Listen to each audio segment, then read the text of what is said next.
ನಮಸ್ಕಾರ ವೀಕ್ಷಕರೇ, ನಮ್ಮ ಯೂಟ್ಯೂಬ್ ಚಾನಲ್ಗೆ ನಿಮಗೆಲ್ಲರಿಗೂ ಸುಸ್ವಾಗತ.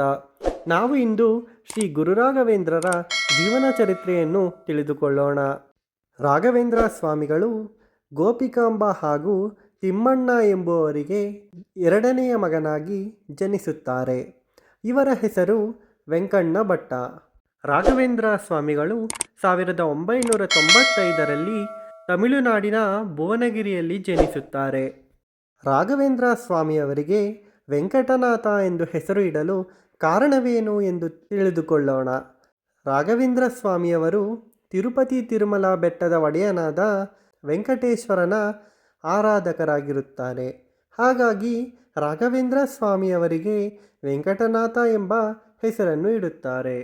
ಇವರ ಬಾಲ್ಯದ ವಿದ್ಯಾಭ್ಯಾಸವನ್ನು ನೋಡುವುದಾದರೆ ತಮಿಳುನಾಡಿನ ಮದುರೈಯಲ್ಲಿ ಲಕ್ಷ್ಮೀ ನರಸಿಂಹ ಎಂಬುವರ ಹತ್ತಿರ ವಿದ್ಯಾಭ್ಯಾಸವನ್ನು ಪಡೆದುಕೊಳ್ಳುತ್ತಾರೆ.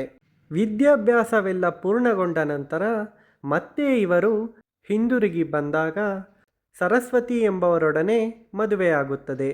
ವಿವಾಹವಾದ ನಂತರವೂ ಸಹ ರಾಘವೇಂದ್ರ ಸ್ವಾಮಿಗಳು ಅಂದರೆ ವೆಂಕಟನಾಥರವರು ಕುಂಭಕೋಣಂನಲ್ಲಿರುವ ಸುಧೀಂದ್ರ ತೀರ್ಥರ ಬಳಿ ಶಿಷ್ಯರಾಗಿ ಸೇರುತ್ತಾರೆ. ರಾಘವೇಂದ್ರ ಸ್ವಾಮಿಗಳು ಅಂದರೆ ವೆಂಕಟನಾಥರು ಎಷ್ಟು ಬುದ್ಧಿಯುಳ್ಳ ಮನುಷ್ಯರಾಗಿದ್ದರು ಎಂದರೆ ಅವರು ಎಲ್ಲವನ್ನೂ ಅರಿತುಕೊಂಡು ಅವರು ದೊಡ್ಡವರು ಹಾಗೂ ಎಲ್ಲರ ಜೊತೆ ವೇದೋಪನಿಷತ್ತುಗಳ ಬಗ್ಗೆ ವಾಗ್ವಾದ ಅಥವಾ ಚರ್ಚೆಗೆ ಕೂಡ ಹೋಗುತ್ತಿದ್ದರು. ಹಾಗೂ ಇವರು ಸಂಗೀತದಲ್ಲಿಯೂ ಸಹ ತುಂಬ ಪ್ರಸಿದ್ಧಿಯನ್ನು ಪಡೆಯುತ್ತಾರೆ. ಅಷ್ಟೇ ಅಲ್ಲದೆ ಇವರು ಅವರ ಕಾಲದಲ್ಲಿ ಶ್ರೇಷ್ಠವಾದ ಸಂಗೀತಕಾರ ಅಥವಾ ಗಾಯಕ ಕೂಡ ಹೌದು. ಅಷ್ಟೇ ಅಲ್ಲದೆ ಪರಿಮಳ ಎಂಬ ಗ್ರಂಥವನ್ನು ಕೂಡ ರಾಯರೇ ಬರೆದಿರುತ್ತಾರೆ. ನಾರಾಯಣ ದೀಕ್ಷಿತರು ಹಾಗೂ ವೆಂಕಟನಾಥರ ಬಳಿ ನಡೆದ ಮಧ್ವಾದ್ವೈತ ಸಿದ್ಧಾಂತದ ಚರ್ಚೆಯಲ್ಲಿ ಕೂಡ ವೆಂಕಟನಾಥರೇ ಮೇಲುಗೈ ಸಾಧಿಸುತ್ತಾರೆ. ರಾಘವೇಂದ್ರ ಸ್ವಾಮಿಗಳು ಅಂದರೆ ವೆಂಕಟನಾಥರು ಈ ವಾಗ್ವಾದದಲ್ಲಿ ಗೆದ್ದಿದ್ದರಿಂದ ವೆಂಕಟನಾಥರಿಗೆ ಭಟ್ಟಾಚಾರ್ಯ ಎಂದು ಬಿರುದನ್ನು ನೀಡಲಾಗುತ್ತದೆ. ಹಾಗೆಯೇ ವೆಂಕಟಾಚಾರ್ಯರು ಮತ್ತು ಸರಸ್ವತಿ ದೇವಿಗೆ ಲಕ್ಷ್ಮೀನಾರಾಯಣ ಎಂಬ ಮಗನು ಹುಟ್ಟುತ್ತಾನೆ. ಇನ್ನು ಸುಧೀಂದ್ರ ತೀರ್ಥರಿಗೆ ವಯಸ್ಸಾಗುತ್ತಾ ಬರುತ್ತದೆ.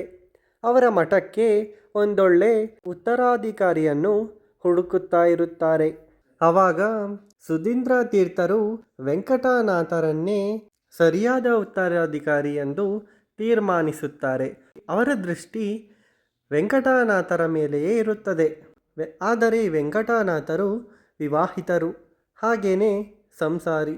ಸನ್ಯಾಸದ ದೀಕ್ಷೆ ಪಡೆಯಲು ವೆಂಕಟನಾಥರು ಸಿದ್ಧವಿರುವುದಿಲ್ಲ. ಆದರೂ ಸಹ ಸುಧೀಂದ್ರ ತೀರ್ಥರು ತಮಗೆ ಸರಿಯಾದ ಉತ್ತರಾಧಿಕಾರಿ ಎಂದರೆ ಅದು ವೆಂಕಟನಾಥರೇ ಎಂದು ತೀರ್ಮಾನಿಸುತ್ತಾರೆ.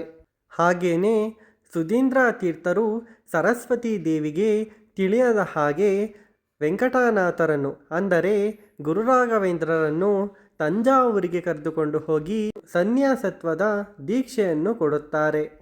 ಸನ್ಯಾಸದ ದೀಕ್ಷೆಯಾದ ನಂತರ ವೆಂಕಣ್ಣ ಭಟ್ಟರು ಅಂದರೆ ಗುರುರಾಯರು ಅಲ್ಲಿಯೇ ಮಠದಲ್ಲಿ ಇರುತ್ತಾರೆ.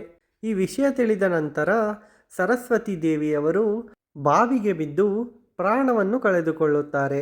ಇದಾದ ನಂತರ ತಂಜಾವೂರಿನ ರಾಜನಾದ ರಘುನಾಥರಾಯರ ಆಧಿಪತ್ಯದಲ್ಲಿ ಫಾಲ್ಗುಣಿಯ ಮಾಸದಲ್ಲಿ ಮಧ್ವಪೀಠದ ಪ್ರಕಾರ ವೆಂಕಟನಾಥರು ಸನ್ಯಾಸ ಆಶ್ರಮವನ್ನು ವೆಂಕಟನಾಥರು ಸ್ವೀಕರಿಸುತ್ತಾರೆ. ಈ ಸಮಯದಲ್ಲಿಯೇ ಸುಧೀಂದ್ರ ತೀರ್ಥರು ವೆಂಕಟನಾಥರಿಗೆ ಅಥವಾ ವೆಂಕಟಾಚಾರ್ಯರಿಗೆ ಶ್ರೀ ಗುರು ರಾಘವೇಂದ್ರ ಎಂದು ನಾಮಕರಣ ಮಾಡುತ್ತಾರೆ.